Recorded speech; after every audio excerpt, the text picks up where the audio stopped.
আগামী নির্বাচনে আসন বন্টন নিয়ে বিএনপি আরো কঠিন পরিস্থিতিতে পড়েছে, আরো বেকায়দায় পড়ছে। দিন যত যাচ্ছে বিএনপির মধ্যে অন্তর্কন্দল, বেকায়দা সব বাড়ছে, সবকিছু এলোমেলো হয়ে যাচ্ছে। বিএনপি শরিকরা হাতছাড়া হয়ে যাচ্ছে। মজার বিষয়, কালবেলার একটা রিপোর্ট বিশ্লেষণ করছি। শরিকদের আসন বন্টন নিয়ে বিএনপিতে নতুন চিন্তা, সব এলোমেলো। নতুন চিন্তা কেন হয়েছে? এই চিন্তার একটা হচ্ছে উদ্বেগ, আর একটা হচ্ছে পরিকল্পনা। কেন নতুন ভাবে পরিকল্পনা করতে হচ্ছে? দেখেন, বিএনপির জন্য সবচেয়ে লিউক্রেটিভ মিত্র বা শরিক ছিল বা প্রত্যাশিত ছিল এনসিপি, তারপরে গণ অধিকার পরিষদ, জোনায়েদ সাকি, মাহমুদুর রহমান মান্না, এরাও। কিন্তু এরা তো জানেন যে নতুন বাংলাদেশে এনসিপি বাদে অন্য কারো খাওয়া নেই, সোজা হিসাব। সেই জায়গায় এবি পার্টি, এরা তরুণ, ইয়াং, এনার্জেটিক, মেধাবী, দূরদর্শী, এই দুইটা পার্টি। এবং এবি পার্টির, যেমন এবি পার্টির মুজিবুর রহমান মঞ্জুকে তারেক রহমান খুব স্নেহ করেন। কেন? যেহেতু এখন বিএনপির প্রধান প্রতিদ্বন্দ্বী জামাত ইসলামী, সেই ক্ষেত্রে সাবেক জামাত নেতাদের কোনো দল এটাকে বিএনপি একদম সামনে এনে তাদেরকে যত টাকা পয়সা দেওয়া লাগবে দিবে। কারণ জামাত ভাগাও, জামাত ভাঙো, এটি হওয়া উচিত বিএনপি রাজনীতি। এজন্য এবি পার্টি এবং মুজিবুর রহমান মঞ্জু বিএনপির কাছে অত্যন্ত লাভজনক এবং গুরুত্বপূর্ণ।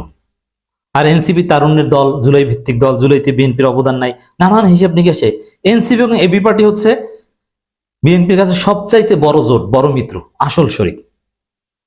যেমন এনসিপি এবি পার্টিকে কাছে না পেয়ে যদি আরো ৭৭ দল কাছে পায়, তাতে কিছু আসে যায় না। বরং ৩ দলীয় জোটও যদি হয়, বিএনপি, এবি পার্টি, এনসিপি, তাতেই বিএনপি খুশি ছিল।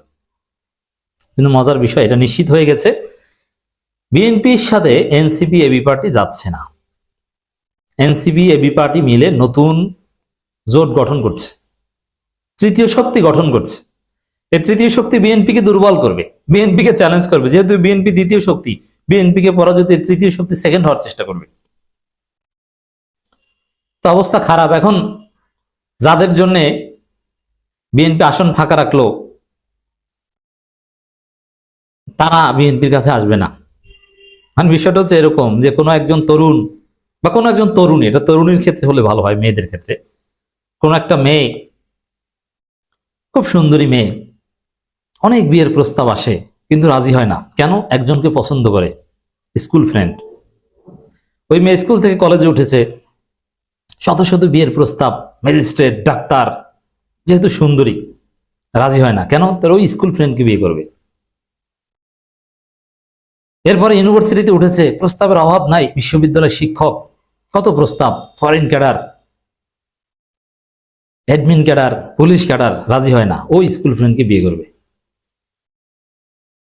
মেয়ে ইউনিভার্সিটি পাশ করে ফেলেছে, বয়স হয়ে গেছে,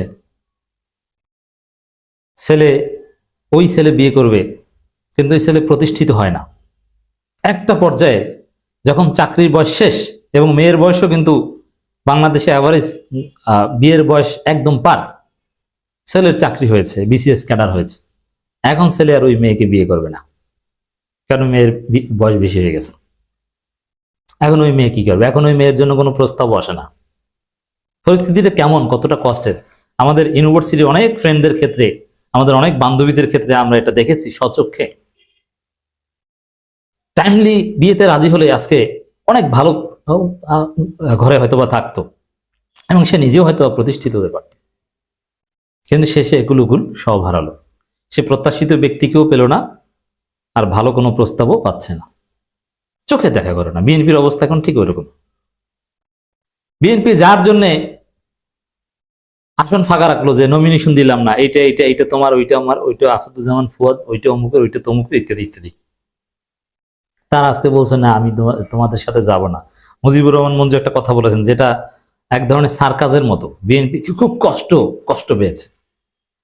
যেমন এই 30 বছর বয়স পর্যন্ত প্রেম করে একটা মেয়ে যদি কারো কোনো ছেলের জন্য অপেক্ষা করে, তারপর যদি ছেলেটা বলে যে না, তুমি আমার চাইতে ভালো কিছু ডিজার্ভ করো, আমি যাই, সম্ভব না। কেমন লাগে বুঝেন? পাম কিন্তু দুলে, আমার চাইতে ভালো কিছু ডিজার্ভ করো।